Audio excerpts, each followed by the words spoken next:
I was shooting for Perfect Family after having both my kids.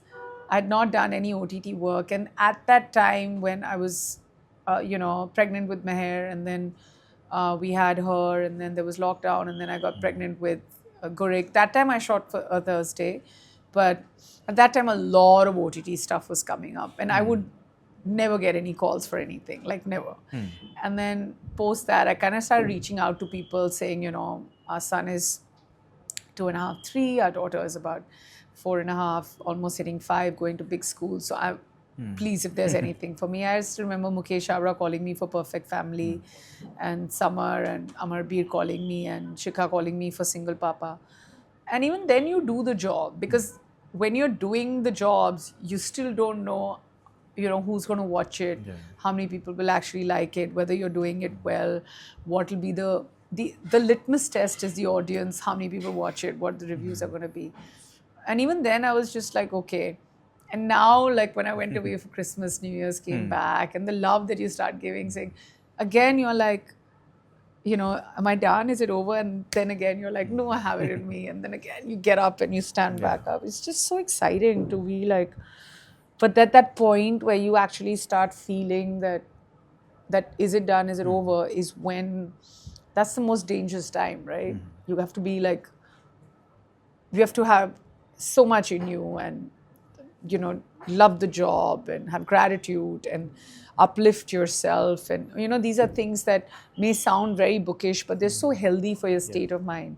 But I've also been through that cycle or those waves so many times that I know. And also having a partner like Angad kind of helps, because some days he feels like, hey, I went for this audition, and he comes back and I'm like, did it happen? And he's like, no. In fact, I went for an audition. I really wanted the part. I really, really wanted the part. Went to audition. I got a call, and then I was like I was telling him. Yeah. So then I'm listening to that call, but they were just polite enough to call me back to say that I didn't get the job. Yeah, I think you talked about it the last time. Yeah, I was just like, but then that you have someone like him, that's the day he knows that, it's the most important day to take your wife out for a meal, because maybe that meal will change things. And on the day of your anniversary may not be as much, because we understand each other that we're shooting. But the day you actually miss that job or don't get that part, or that, this is it, like it's time to move on, you have to be there for each other the most. And that's when, companionship, friendships, partners, whoever that person is in your life, who that, who you have, can kind of give you that mental stability and know that, tell you how good you have it and how good you can be. It's very important to have that in a city like this. Yeah. You talked about love stories, but I believe that's not the first time you work with Karan Johar. I found out only in my research that you did a voice part in Ae Dil Hai Mushkil. Yeah. But how did that happen? And safe to say that I'm his lucky charm. You can. Yeah. But how did But that... I didn't do anything in Rocky or Rani, so it's fine. Yeah. Yeah. But you were the voice who's interviewing Ranbir Kapoor in Ae Dil Hai Mushkil. How did that happen, if you can recall? I think it was, I'd called him once, twice, thrice for my podcast, and he's heard my voice so many times. And I think he got fed up with just like reappearing on my podcast, because I would always like force him. And then he asked me to come and do this voiceover. And it kind of, I still remember Sanjay Kapoor sitting over there and cracking some joke. He's like, "Teri picture ne 100 crore kar liye," and all that. I was like, what are you talking about? He's like, "Tu hai na usme voiceover." So I was just like, okay, that's funny and, hurtful, but yeah, not hurtful, but just funny. Yeah, okay, that's funny. I'll just keep it. Didn't you tell Karan that now I better be in front of the camera the next time? No, I mean, like, I have some great friendships in the business, and I think they're great because I never kind of exploit them professionally. But when there's something there for me and I know that, I'm fit enough for it, or my friends know that I could fit in, they reach out or I reach out for help. But otherwise, it's not like a daily call saying, "Aaj kya ho raha hai? Aaj main kahan cast ho?" No, none of that happens between us. Yeah. Speaking of Karan, there's I feel that you're at par with him when it comes to hosting talk shows. My goodness, what a big compliment, Yeah. but not true. Yeah. No, I feel like you're very underrated on that front, because I remember even like listening to No Filter Neha, Yeah. or even watching was it BFFs with Wo? Yeah. Watch just both those shows. I remember that I felt that, well, she's going to take away all our jobs. No, but I had a blast doing it. Because you could ask I'm pre-warning you, I may come back with something this year. I'm pre-warning you, and I'm dropping a little. My PR is going to kill me, but I'm itching to come back. Yeah, so we're going to switch the seats then. We don't know. We don't know what's going to happen, but yeah, I'm itching. Yeah. I'm like, abhi bahut ho gaya. Unless people are listening and they want to hire me for something, but I am going to do something. But I love having good conversations, and I feel like everybody loves consuming great conversation.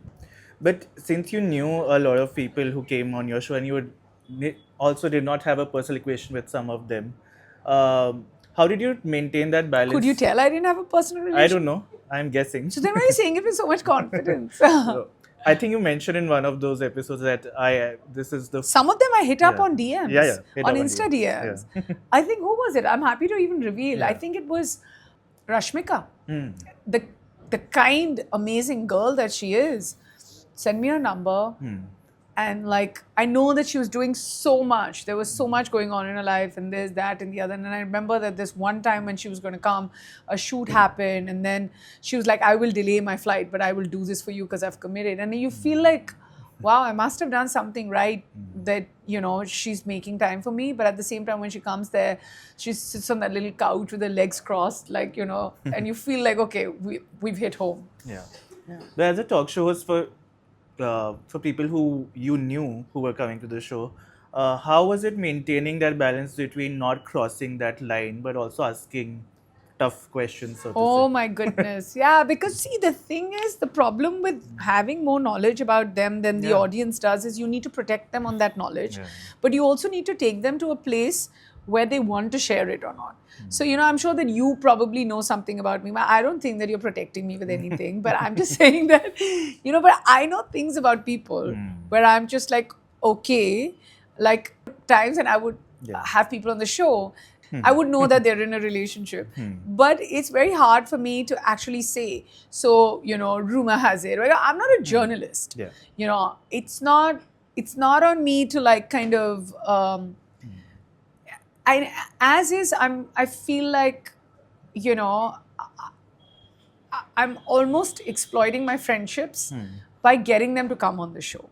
But I'm not going to exploit, like, I'm not going to, you know, reveal anything about them that they don't want me to. My first promise to my guest is that they will be protected. And then, of course, if they say stuff and they're comfortable with it, then it's on them.